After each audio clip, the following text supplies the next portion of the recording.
Every morning for several months, at exactly 4:20 in the morning, a beeping sound rose from beneath the soil of a backyard garden in California.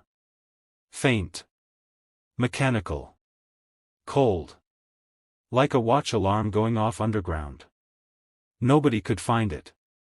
Nobody could explain it. And then one day it simply stopped, the way a battery stops when it finally runs out of time. KRISTEN SMART set her alarm for 4:20 every morning to make her 5 o'clock lifeguard shift.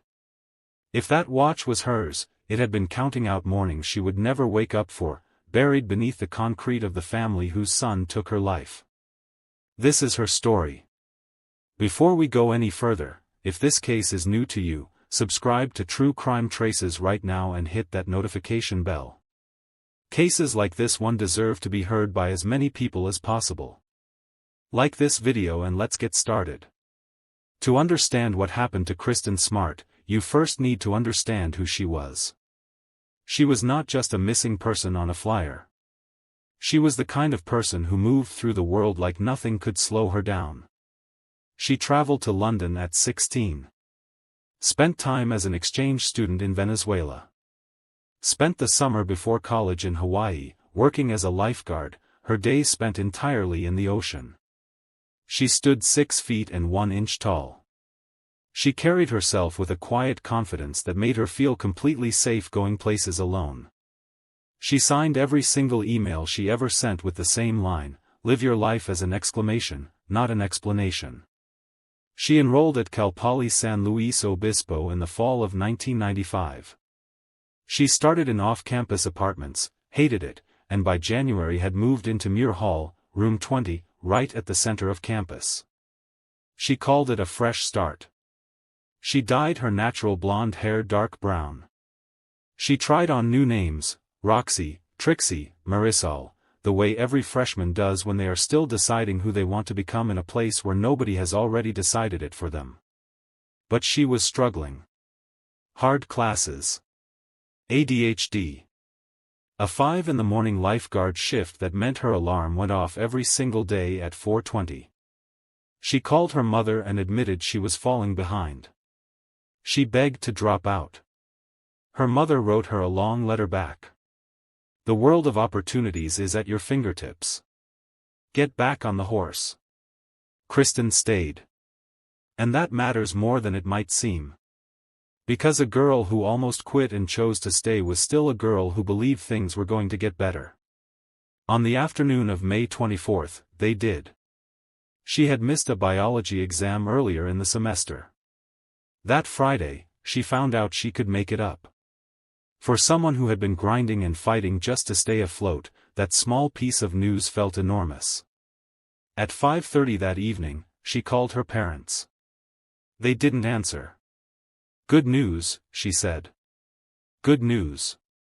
I'll call you Sunday." She was happy. Genuinely, purely happy. And she wanted to celebrate. It was Memorial Day weekend. Most of campus had already cleared out.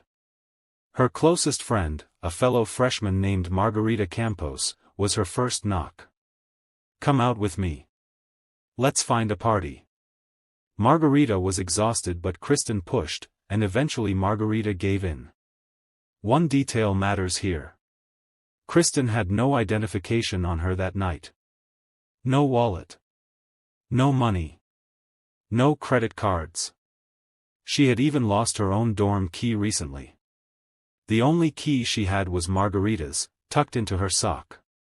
She was carrying nothing that connected her to who she was.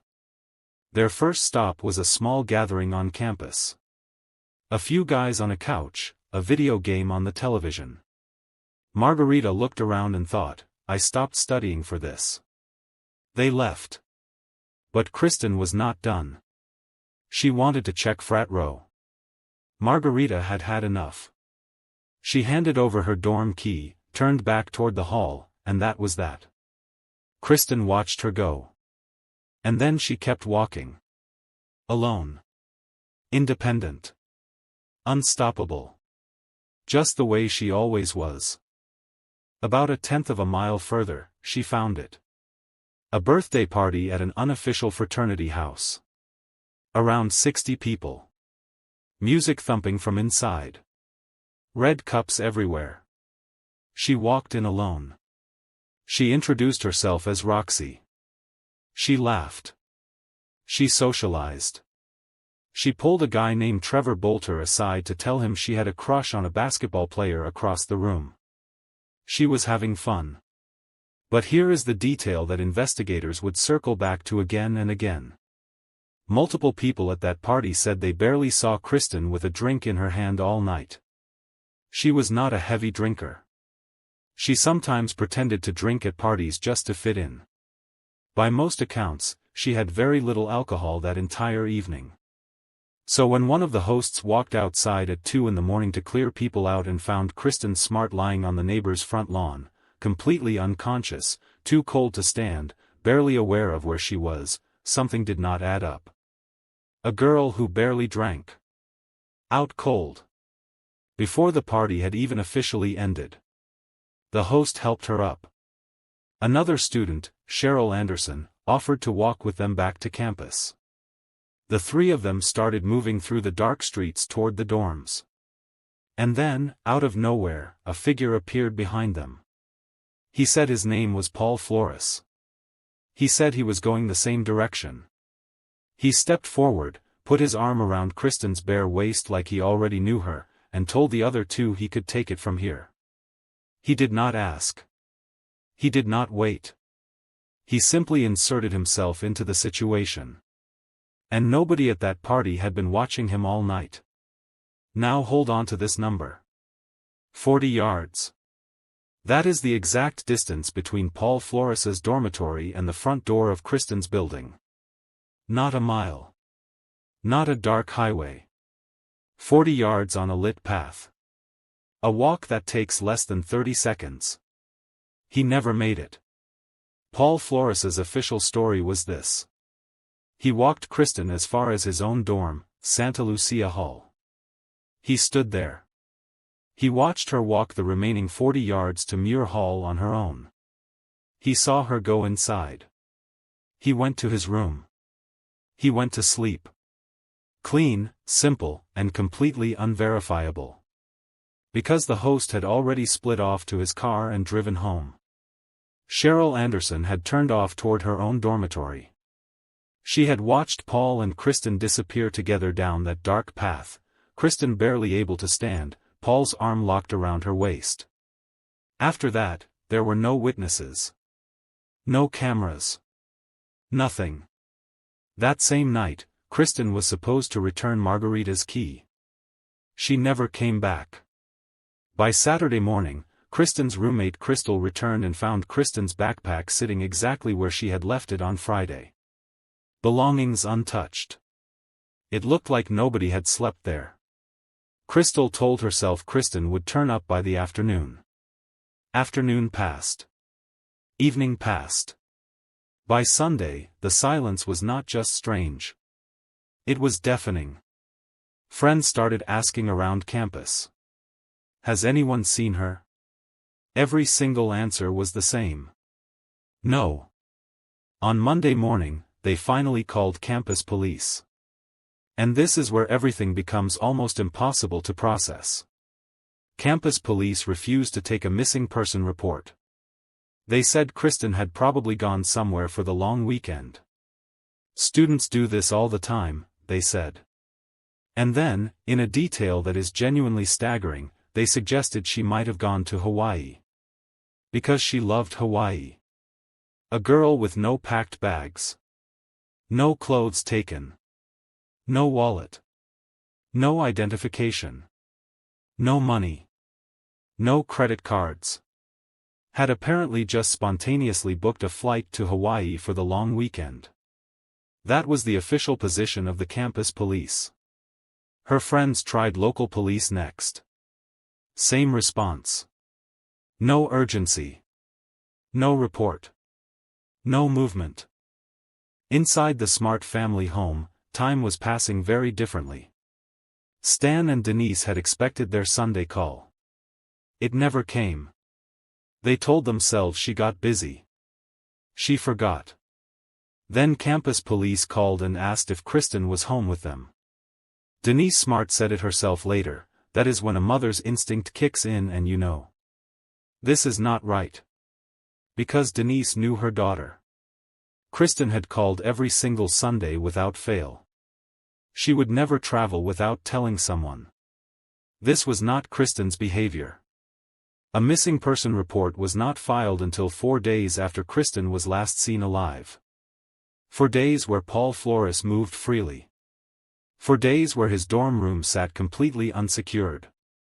For days where anything, evidence, clothing, a mattress, could be moved, cleaned, or disposed of without a single officer paying attention. Kristen's father, Stan, eventually drove down to campus himself. He walked those paths. He put up flyers with his own hands. He and Denise had already accepted what should never have been necessary, that if anyone was going to find their daughter, it was going to have to be them. When investigators finally brought Paul in for questioning, they noticed something immediately. Something that had no business being on his face 4 days after a birthday party. A black eye. Deep, dark, and obvious. They asked how he got it. He said basketball. His basketball teammates said something entirely different. The black eye had been there before the game even started. When pushed, Paul changed his story. He said he had hit his eye on his steering wheel at 2 in the morning while removing a car stereo. A man 5 feet and 10 inches tall somehow hitting his own eye on his steering wheel hard enough to bruise it deeply. He also had scratches on the back of his hand and rug burn on both knees. None of it added up. And when investigators pointed out the lie, Paul simply shrugged and said it was a small detail that did not matter. But here is what investigators were beginning to understand.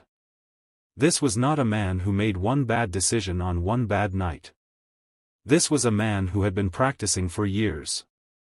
In middle school, Paul Flores attacked another student so violently the boy was hospitalized for an extended period. The court recommended anger management. His parents declined. They did not believe their son needed it. That was the first time someone looked at what Paul Flores was capable of and chose to look away. It would not be the last. By high school, Paul had not a single friend. His parents were so concerned about his isolation they actually bought a pool table, hoping neighborhood kids would come over. Nobody came. His classmates did not just ignore him. They actively avoided him. The nickname they gave him was not a joke. They called him Scary Paul. That name was a warning passed between students in hallways, not a punchline. He got into Cal Poly not because of his grades. He was failing food science with a D- by his own academic record, but because the university gave preference to local applicants. That was the only reason he was there. And at college, without the familiar structure of a hometown to contain him, his behavior began to escalate. His pattern with women followed 3 distinct stages. Not random. Not impulsive. A system. First came access. He would show up to parties uninvited every weekend. He was not there to socialize. He was there to find someone vulnerable. He would drink alone in his dorm room first, then wander campus until he found a gathering with women in it. Then came pressure. Once he identified someone, he would insert himself, make physical contact without asking, a hand on a shoulder, an arm around a waist. If a woman pushed back, he would not leave. He would follow her across the room and try again. Multiple women at Kristen's party that night reported exactly this. Cheryl Anderson's friends had a name for him long before May of 1996. They called him Chester the Molester. That name did not come from one incident. It came from a pattern so consistent that women on campus had already begun warning each other about him as a matter of routine. Then came isolation. 5 months before Kristen disappeared, in December of 1995, Paul climbed the exterior trellis of an apartment building in the middle of the night and attempted to access a female student's balcony. She saw him. She called police. Officers came, told him to get down, and sent him home. No charges. No follow-up. 3 women in that same building later reported he had been calling them repeatedly, harassing them, refusing to stop. Nothing was done. This is what hiding in plain sight looks like. He was doing everything in the open. And the system kept looking the other way. When investigators finally wrote their initial incident report on KRISTEN SMART, here is what they chose to focus on. Smart does not have any close friends at Cal Poly. Smart appeared to be under the influence of alcohol on Friday night. Smart was talking with and socializing with several different males at the party. Smart lives her life in her own way, not conforming to typical teenage behavior. The report spent more words describing KRISTEN's social habits than the one man who had been alone with her when she disappeared. Paul Flores was left completely unbothered for 6 days. KRISTEN SMART was reduced to a character judgment before she was even officially declared missing. If you are still watching at this point, drop a comment right now with the words "I am still here." Let's see who is truly following this story. There was a geography mistake that cost investigators everything. Paul's parents were separated. His father Ruben lived at his own property in Arroyo Grande. His mother Susan lived separately at a rental house on East Branch Street, about a mile away. Police assumed Susan lived with Ruben. They searched Ruben's property. They left the Branch Street house completely untouched. So when Paul told investigators on June 19 that he needed to leave the interview early to go clean up some concrete at his mother's house, nobody in that room understood what he was actually telling them. By the time investigators untangled that geography, months had already passed. That August, Susan put the Branch Street house up for rent and moved back in with Ruben temporarily. A young couple, Joe and Mary Lacier, moved in that October. From their very first day in the house, Susan pointed to an aluminum trash can outside. "Do not touch it. Do not use it. Someone will collect it." The next day, Ruben Flores arrived and took it away personally. A trash can specific enough to warn new tenants about. Important enough for Ruben to drive over and collect with his own hands. Strange letters began arriving at the house, not addressed to the Laciers, but to the Flores family. Strangers writing in from around the area. "You know what your son did. Come forward. Tell the truth." Mary kept every single letter. She created a file. And then one morning, washing her car in the driveway, she noticed something near her front tire. An earring. Small. Silver. A turquoise stone set into the face. And on the back, a dark reddish smudge. A dried fingerprint in what appeared to be blood. Mary had seen KRISTEN's missing person posters around the area.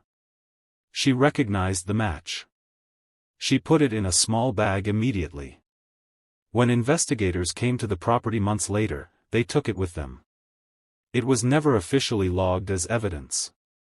It was placed in a desk drawer inside the sheriff's department. And it was lost. When KRISTEN's family finally learned about the earring through their own civil attorney, they drove to the police department and demanded to see it.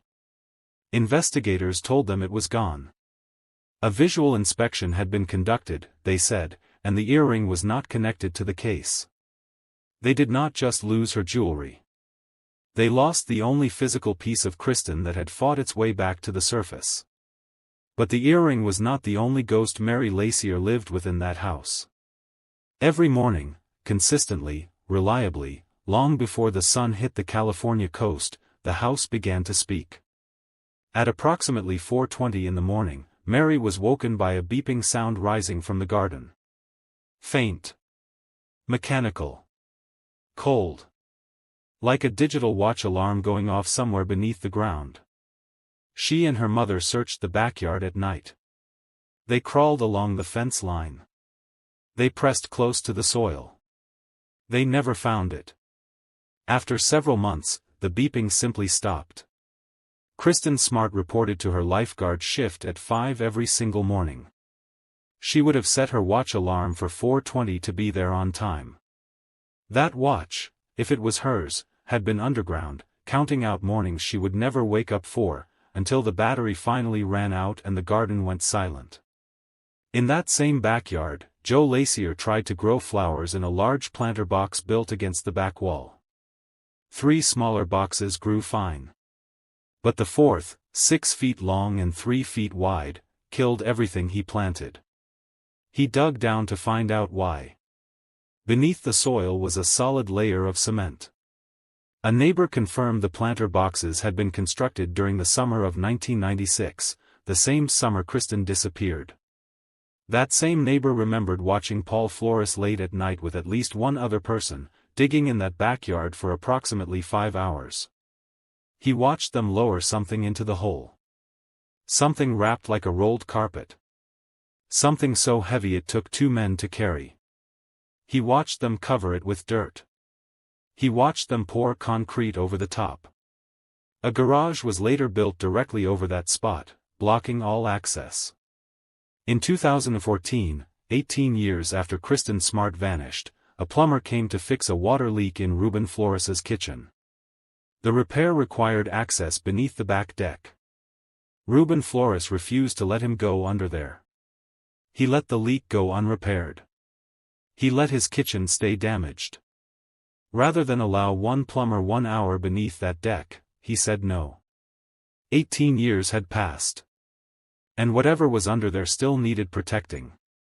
In 2007, investigators returned to the Branch Street house with ground-penetrating radar. The equipment detected a disturbance in the soil beneath the backyard. Investigators reviewed the reading and decided it was not worth excavating. Then, in February of 2020, police searched Ruben's property with proper forensic equipment. They dug beneath the back deck. They sent soil samples to a lab. That night, hours after police left, a neighbor noticed something extraordinary.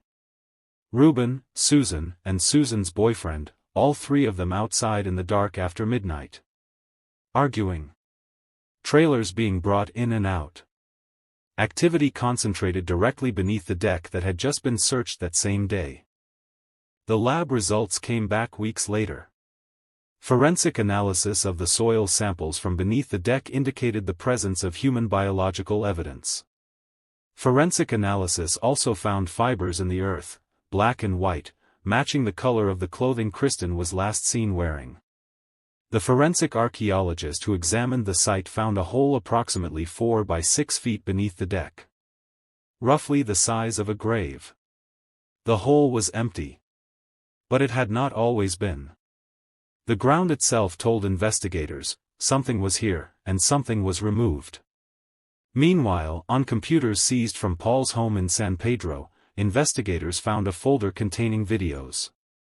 At least 10 different women, all unconscious, all filmed without their knowledge. Paul had been using incapacitating substances to exploit women without their consent for years. The folder had a name. He called it practice. Not a mistake. Not a moment of weakness. Practice. As in he had been doing this long enough that he thought of it as a skill. In 2019, a man named Chris Lambert, a CBS News consultant and musician who had grown up 8 miles from Cal Poly, finally searched the case properly. He had driven past KRISTEN's billboard thousands of times. That smiling photograph. The reward offer. The phone number. Part of the landscape of his entire childhood. What he found was not a mystery. It was a verdict the system had refused to deliver. One suspect. 23 years. No arrest. He told his girlfriend, half joking, "I think I'm going to solve this." Then a friend sent him an email that made the joke feel suddenly serious. "I can't believe I never told you. I went to high school with the guy who walked her home that night.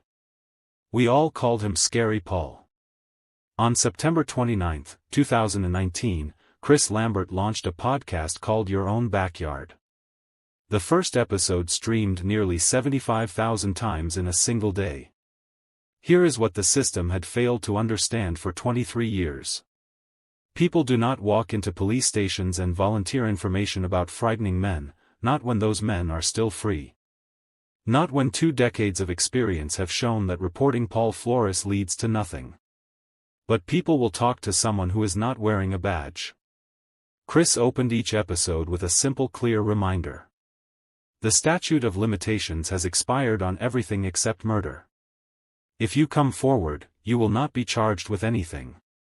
That assurance unlocked doors that official investigation had never managed to open. Witnesses who had never been contacted by police came forward.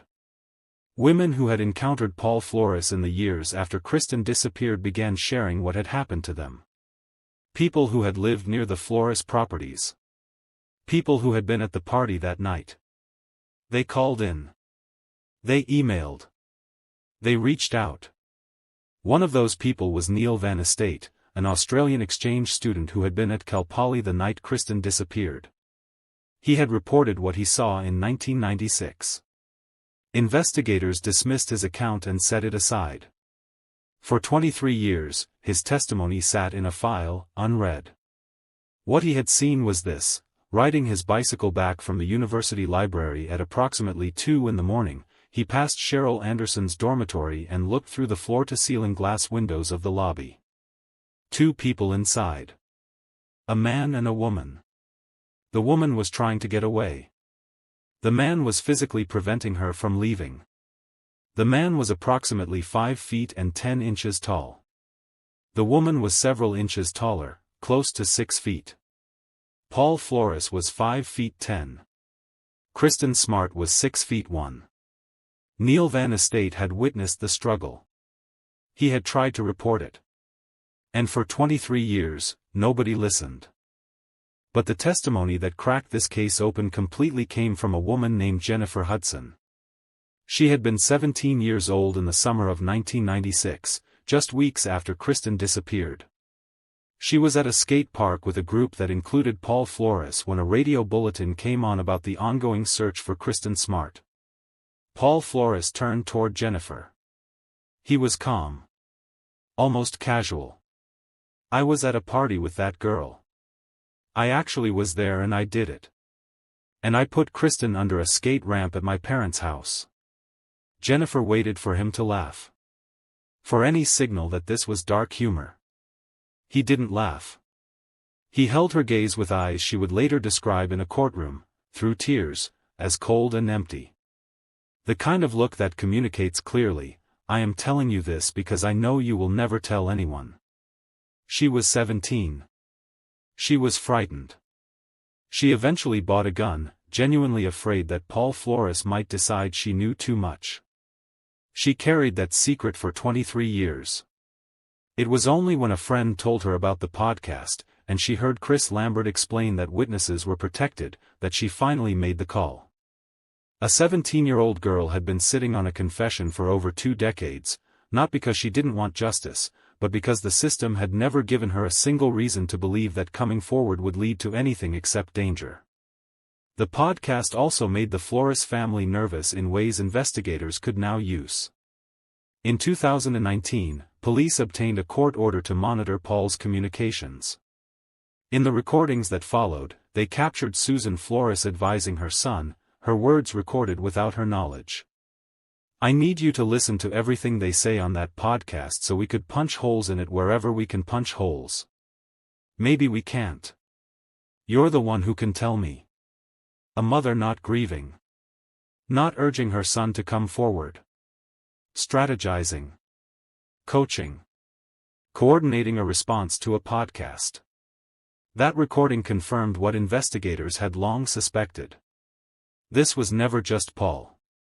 This was a family that had spent 23 years managing the story together.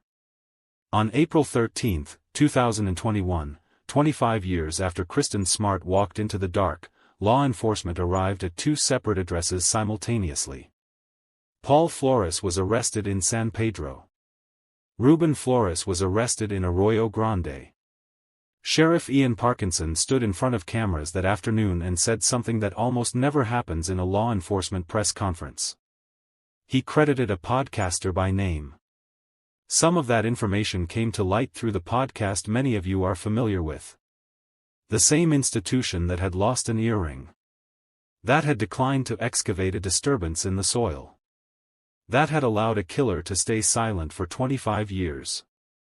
That institution was now publicly acknowledging that a musician with a microphone had found what a quarter-century of official investigation could not. On October 18, 2022, 26 years, 4 months, and 23 days after KRISTEN SMART walked into the dark, a jury filed back into a Monterey County courtroom. The clerk read the verdict. Guilty. First-degree murder. Denise Smart reached for her daughter Lindsay. They held each other. Stan sat still for a moment. The way a person sits when something they have waited decades for finally arrives and they are not quite sure how to receive it. Later that day, he stood at a microphone and said the only thing that was true. Without KRISTEN, there is no joy or happiness in this verdict. Jennifer Hudson walked to that stand 26 years after a frightened 17-year-old had heard a confession she was too afraid to report. She described the cold eyes, the flat voice, the words that had lived inside her for over 2 decades. She said that throughout her testimony, she looked directly at Paul Flores every moment she was not looking at her attorney. On some level, it was vindicating to sit up there and look him in his dead eyes and for him to have to sit there and listen in silence. On March 10, 2023, Paul Flores stood before the judge for sentencing. Lindsay Smart stood up. She did not talk about Paul Flores. She talked about a chair. I sat at home staring at my sister's empty chair for over 26 years. For family holidays. For events. For every moment that should have included her. Paul had the freedom to do whatever he wanted with his family. And he still holds the key to the one thing I desperately want. My sister. Bringing her home. Judge O'Keefe sentenced Paul Flores to 25 years to life and ordered him to register as a sex offender for life. Before she concluded, she looked directly at him. For 25 years, you lived free in the community while KRISTEN's family lived a nightmare. Your predatory behavior has spanned your entire adult life. KRISTEN's body has never been found. Sheriff Parkinson has made one promise he has not yet been able to keep. This case will not be over until KRISTEN is returned home. On the California coast near Cal Poly, about a 10-minute drive from the campus where KRISTEN lived and studied and fought to stay, there is a memorial at Pismo Beach called KRISTEN's Point of Hope. It sits at a viewpoint above the ocean she loved. The water she swam in. The coastline she would have surfed if she had been given more time. Her family goes there. Her friends go there. Strangers who never knew her go there. She was 19 years old. She signed every email she ever wrote with a line she did not just say, she lived it. Live your life as an exclamation, not an explanation. She dyed her hair and tried on new names and fought to stay in school when everything felt too hard. She called her parents every Sunday without fail. She left a voicemail about good news. She walked into a party alone because she was brave enough to believe that nothing bad would happen to her. She deserved to be right about that. The system finally delivered a verdict. But a verdict is not the same as the truth. And the truth, where KRISTEN actually is, what her family needs to finally lay her to rest, is still out there somewhere. Paul Flores knows. And he has chosen, every single day since May 25, 1996, to keep that to himself. KRISTEN SMART lived her life as an exclamation point. After 26 years, the world finally stopped to listen. If this story moved you, and it should have, share this video right now with someone who needs to hear it. The more people who know KRISTEN's name, the more pressure stays on this case. Subscribe to True Crime Traces for more stories that refuse to stay buried. Like this video. Leave your thoughts in the comments. And do not let KRISTEN SMART be forgotten. Because her story is not over. And the day Paul Flores finally tells the truth about where she is, that is the day it ends.